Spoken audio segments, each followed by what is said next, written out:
Welcome back to my series, Dance Moms Uncovered.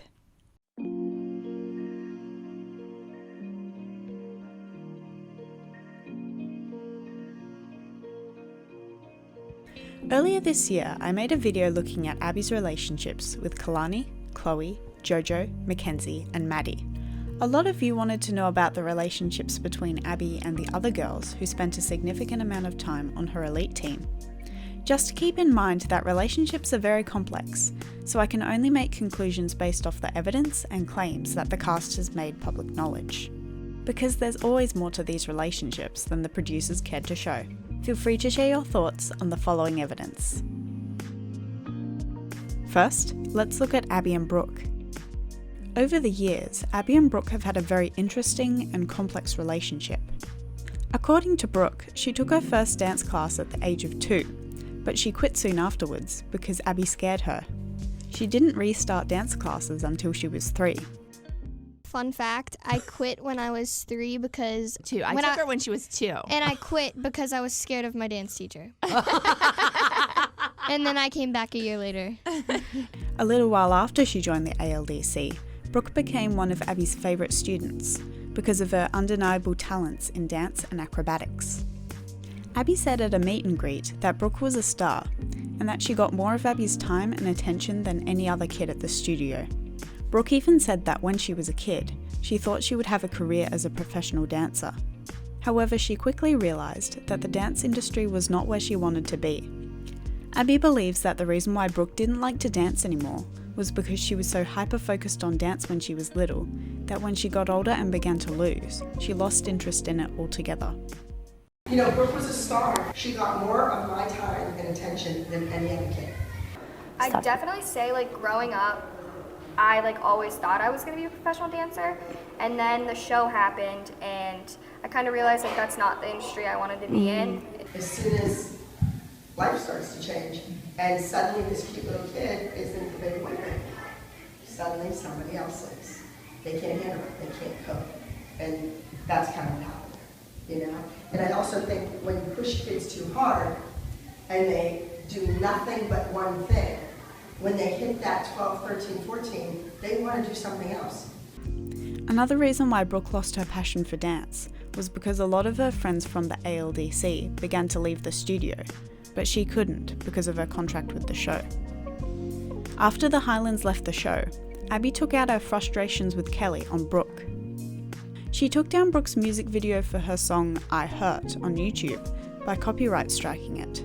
Kelly managed to get it back, fortunately, but it's still such a bitter thing for Abby to do. This year, Brooke made a TikTok where Facebook suggested that Brooke should add Abby as a friend.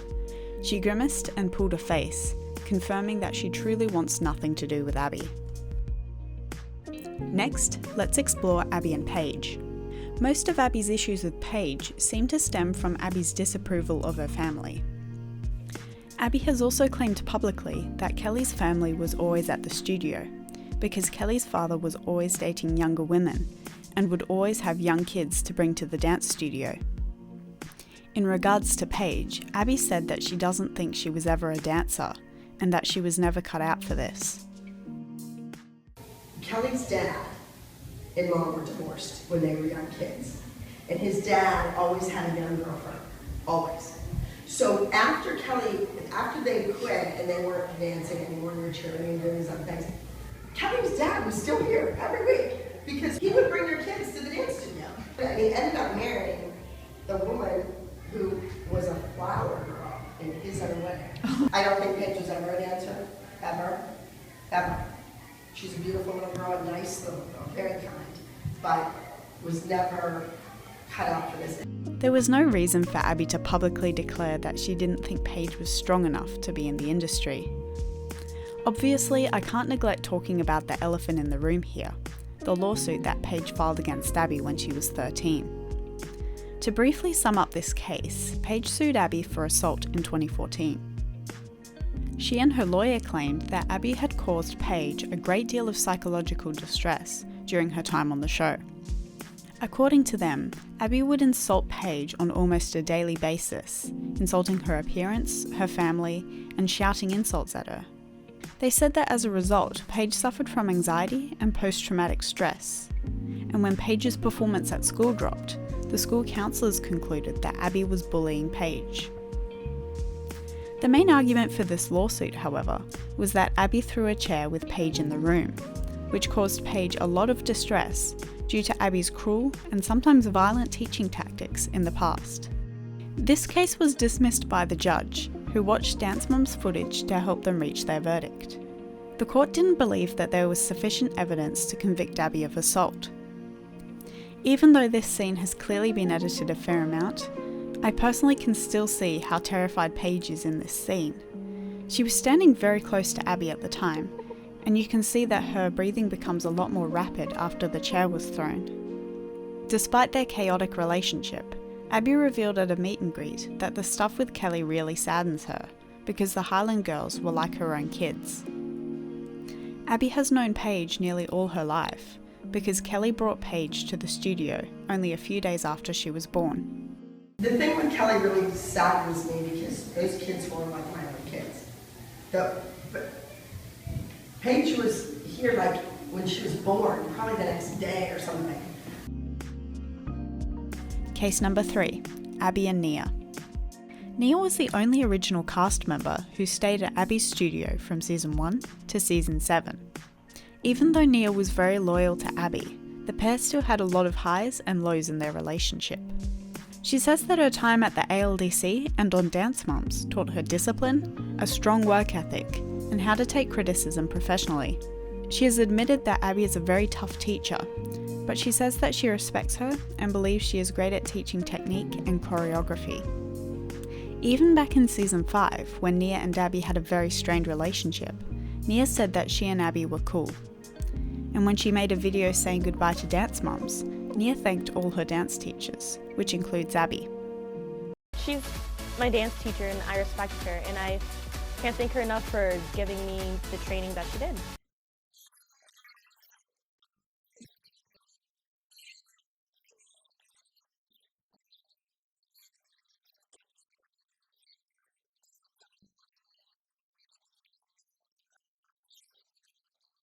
Unfortunately, Abby hasn't been so polite when talking about Nia. At a meet and greet, she discussed her relationship with Nia over the years, stating that when she was little, she was a joy to teach. She loved to dance and was constantly seeking to learn more and more from her teachers.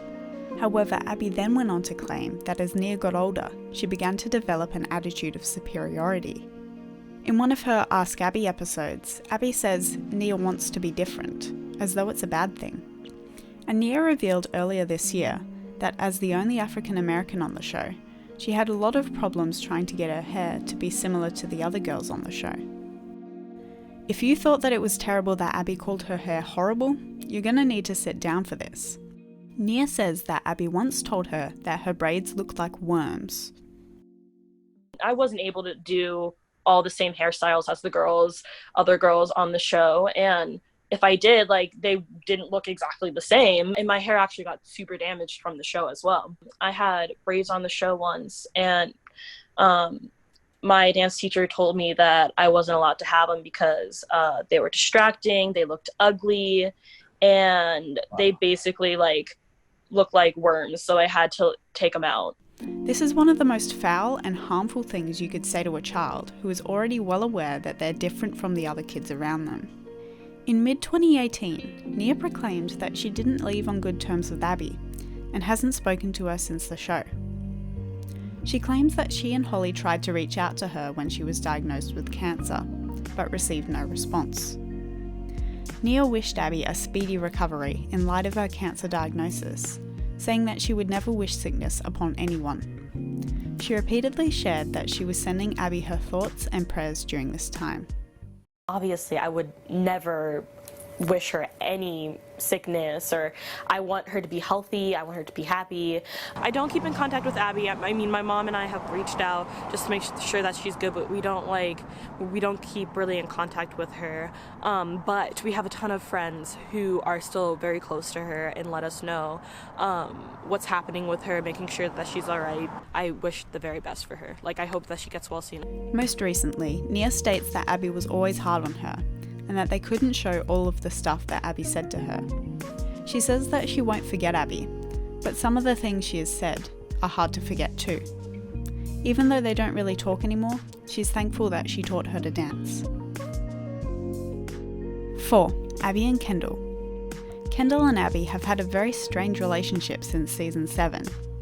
It seems like most of the time, Kendall doesn't want anything to do with Abby. However, the pair has been in contact on at least one occasion, and they seem to be relatively friendly towards one another. Kendall has claimed that it was Abby who told the Irreplaceables that she didn't want to work with them anymore. Around the end of the series, Kendall declared that Cheryl is much nicer than Abby, and that it used to be such a negative energy to be around her. She says that Abby disrespected them, and that she didn't want to go back to Abby and her drama. We didn't want to leave ALDC. Abby finally came back from a 3-week vacation, and she said that she didn't want to work with us. Cheryl Burke, how is that? She's amazing. I love her so much, and she's nice about it. Unlike the past? Yes. Abby Well, okay, wait. disrespects us. But I do not want to go back to Abby and the drama. Around the time that Abby went to prison, the two didn't seem to be in contact. When a fan asked how she felt about Abby's sentencing, she replied that she didn't want to be caught up in Abby's problems. She admitted that she didn't get to see Abby before she went to prison, but she still wished her all the best. But I don't really like getting caught up in that because that's like her issues. Did anybody talk to Abby Lee before she headed into prison? No, I was actually in Pittsburgh, so I didn't get to see her. Good luck to her, and hope she's, well, where she is. In 2017, Kendall said that she was still dancing, but not at Abby's studio, telling viewers, "I'm pretty sure you will know why." Since her time on the show, she has danced at other Pittsburgh studios, including Studio 19 and Dance Mechanics. Despite all of her previous remarks, Kendall attended Abby's post-chemotherapy party in 2019. This meeting appears a little bit awkward, but Kendall and Abby seem to be friendly towards each other. This seems to be a one-off case though, because in March, Kendall said that she doesn't talk to Abby anymore, and in April, Abby shaded Kalani, Kendall, and JoJo in an Instagram comment. Finally, we have Abby and Bryn. The relationship between Bryn and Abby is very difficult to track, because neither of them have acknowledged one another publicly in recent years. Bryn and Abby seemed very close throughout their time on the show. Abby loved working with Bryn, and the pair even did an international tour together in 2016.